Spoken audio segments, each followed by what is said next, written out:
Legendary Passages, Episode 54, The Birds and the Boar. Stymphalus and Erymanthus, from Pausanias' description of Greece. Last time, we reviewed the early labors of Heracles. This time, we explore the regions of Stymphalus, Alea, Condylea, Psophis, and Mount Erymanthus. Stymphalus is a land of many legends, including Temenus, the son of Pelasgus, Heracles and the Stymphalian Birds, and a great chasm that floods and drains the Stymphalian plain. Alea was named after Aleus, son of Apheidas. Condylea, the Strangled Lady, is so named because some children tied a rope around an image of Artemis.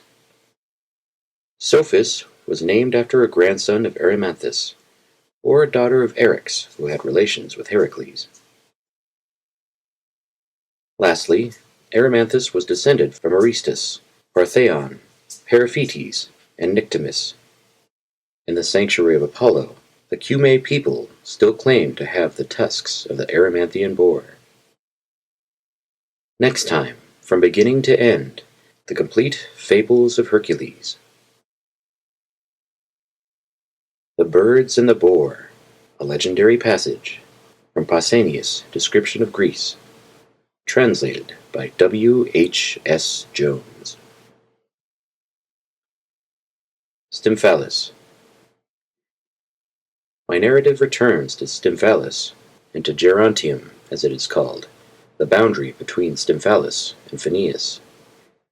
The Stymphalians are no longer included among the Arcadians, but are numbered with the Argive League, which they joined of their own accord. That they are by race Arcadians is testified by the verses of Homer, and Stymphalus, their founder, was a grandson of Arcas, the son of Callisto. It is said that it was originally founded on another site, and not on that of the modern city. The story has it that in the old Stymphalus dwelt Temenus, the son of Pelasgus, and that Hera was reared by this Temenus, who himself established 3 sanctuaries for the goddess, and gave her 3 surnames when she was still a maiden, girl. When married to Zeus, he called her grown-up. When for some cause or another she quarreled with Zeus and came back to Stymphalus, Temenus named her widow. This is the account which, to my own knowledge, the Stymphalians give of the goddess. The modern city contains none of these sanctuaries, but I found the following notable things. In the Stymphalian territory is a spring, from which the Emperor Hadrian brought water to Corinth.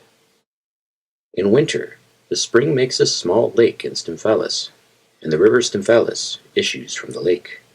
In summer, there is no lake, but the river comes straight from the spring. This river descends into a chasm in the earth, and reappearing once more in Argolis, it changes its name, and is called Erymanthus instead of Stymphalus. There is a story about the water of Stymphalus, that at one time man-eating birds bred on it, which Heracles is said to have shot down. Pisander of Chimera, however, says that Heracles did not kill the birds, but drove them away with the noise of rattles. The Arabian desert breeds, among other wild creatures, birds called Stymphalian, which are quite as savage against men as lions or leopards. These fly against those who come to hunt them, wounding and killing them with their beaks. All armor of bronze or iron that men wear is pierced by the birds, but if they weave a garment of thick cork, the beaks of the Stymphalian birds are caught in the cork garment, just as the wings of small birds stick in birdlime. These birds are of the size of a crane, and are like the ibis, but their beaks are more powerful, and not crooked like that of the ibis. Whether the modern Arabian birds, with the same name as the old Arcadian birds, are also of the same breed, I do not know. But if there have been from all time Stymphalian birds, just as there have been hawks and eagles, I should call these birds of Arabian origin, and a section of them might have flown on some occasion to Arcadia and reached Stymphalus. Originally, they would have been called by the Arabians, not Stymphalian, but by another name.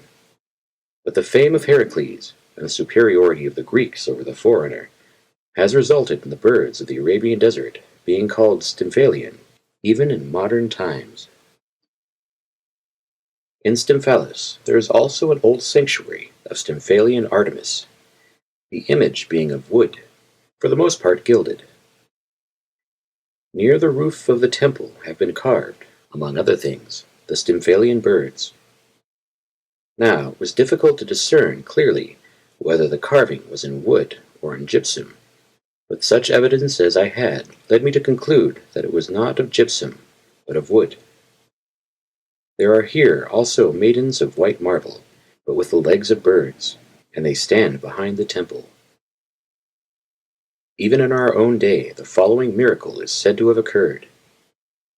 The festival of Stymphalian Artemis at Stymphalus was carelessly celebrated, and its established ritual, in the great part, transgressed.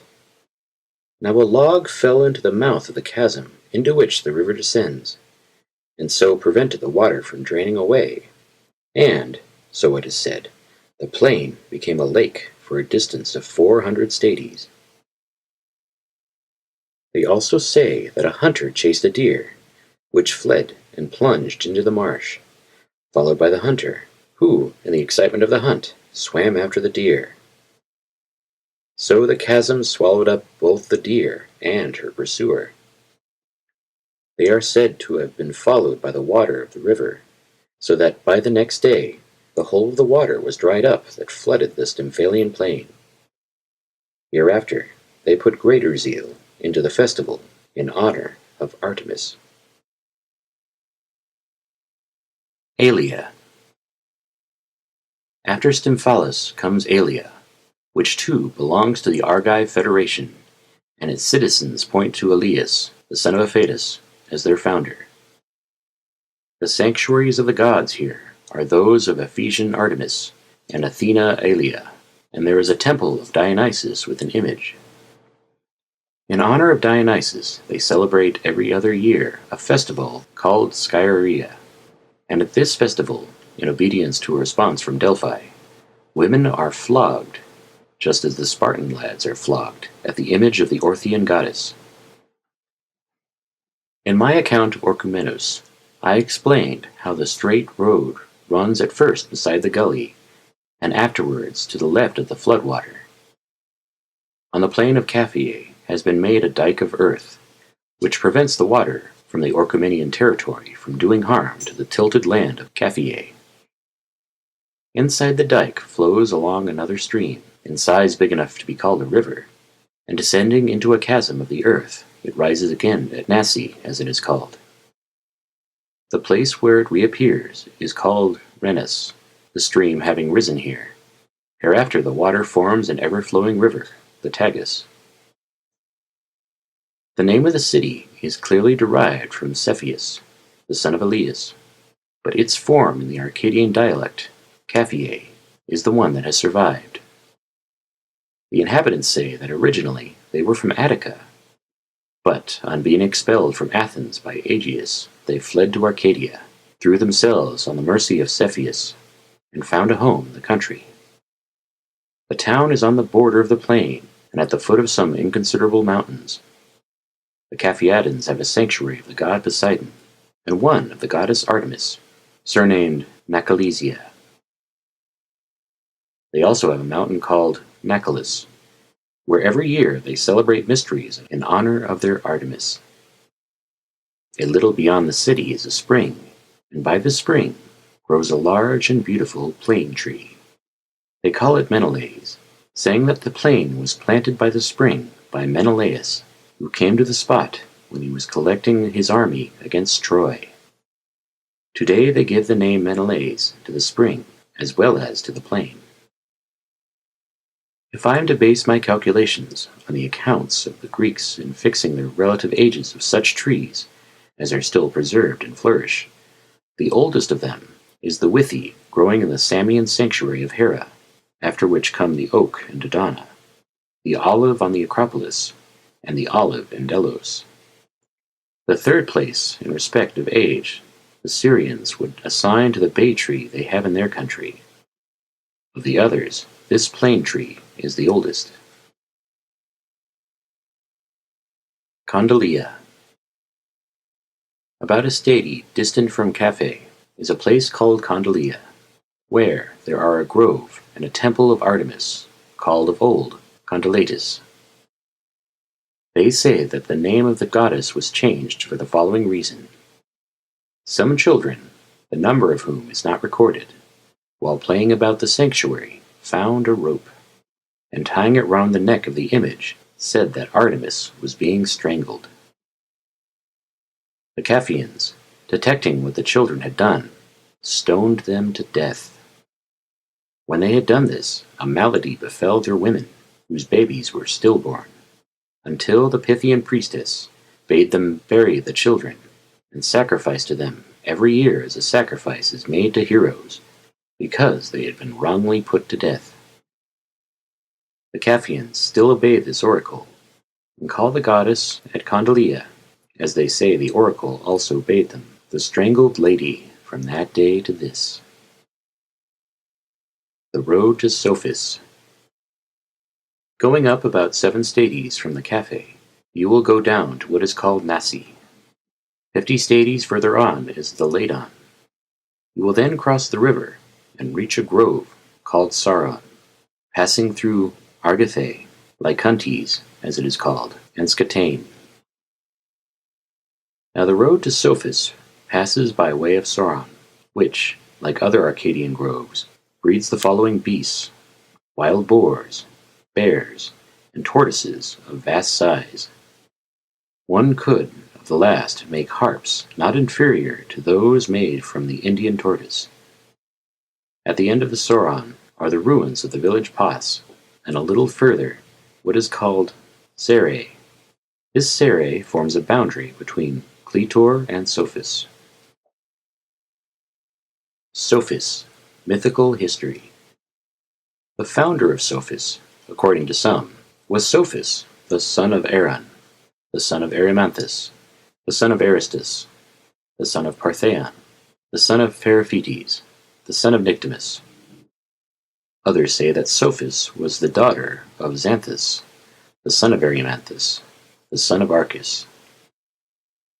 Such are the Arcadian traditions, according to their kings, but the most accurate version is that Eryx, the despot of Sicania, had a daughter named Psophis, whom Heracles, though he had intercourse with her, refused to take to his home, but left with child in the care of his friend Lycortas, who lived at Phrygia, a city called Erymanthus before the reign of Phegeus. Having been brought up there, Echephron and Promachus, the sons of Heracles and the Sicanian woman, changed the name to Phrygia to Psophis, the name of their mother. Mount Erymanthus. Psophis is also the name of the Xanthinthian Acropolis, because the first man to sail across to the island was Xanthisus, the son of Dardanus. A Sophidian became its founder. From Sere it is 30 stadies to Psophis, by the side of which runs the river Erineus, and a little further away the river Erymanthus. This Erymanthus has its source in Mount Lampea, which is said to be sacred to Pan. One might regard Lampea as a part of Erymanthus. Homer says that in Taygetus and Erymanthus, here the text is corrupted, of Lampea, Erymanthus, and passing through Arcadia, with Mount Pholo on the right, and the district of Thelpusa on the left, flows into the Alepheius. There is also a legend that Heracles, at the command of Eurystheus, hunted by the side of the Erymanthus a boar that surpassed all others in size and in strength. The people of Cumae, among the Opici, say that the boar's tusks, dedicated in their sanctuary of Apollo, are those of the Eyrmanthian Boar, but the saying is altogether improbable.